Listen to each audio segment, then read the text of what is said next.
So ito na nga, nagluto ako ng ala adobo, ginisang sitaw with a twist. Syempre, ang sarap-sarap niyan mga sis. Yan po yung mga ingredients natin. May natira akong bell peppers. Ilagay na natin yan bago masira. Yes.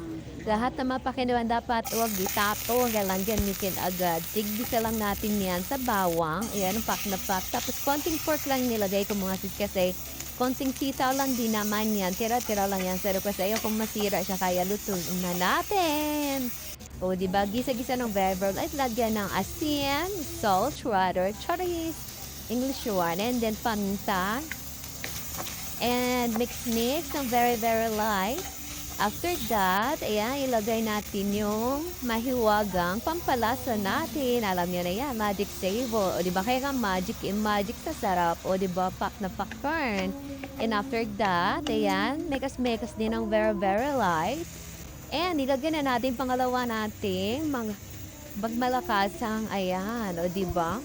Malakasang ano 'yan sa ating adobo na ginisang sitaw, yung oyster sauce. Yan, o 'di ba? Yan ang secret natin mga sis. Actually, mga nakalimutan ko pala maglagay ng sibuyas. So, hinuli ko na siya. Ayan, 'di ba? Tapos lagyan natin ng burger light na water para mag-soft yung ating konting pork dyan. Yes.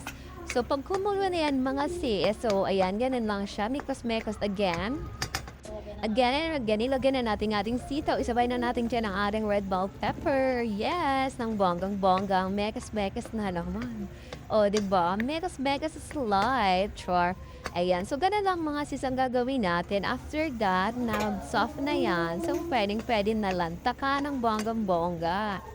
So, naglagay din ako diyan mas mahabang sili pero hindi ko siya kinakat kasi Siyempre, wag natin i-cut yan para hindi maanghang ating niluto. Yes, kahit mahaba yan, manghang din yan mga sisi. Yes.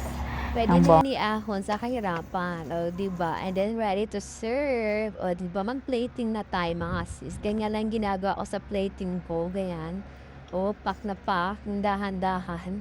So, ganyan lang mga sis. Para maganda yung kaya nalabasan ng outcome doon sa ating photo or picture and videos. O, diba? Closer ng variable light. Zoom in, zoom out, ganun lang. Ikot-ikot, ayan. Ikot-ikot lang ng very light. Then, dagdag o pak. O, ganun lang. O, ng bonggang-bongga.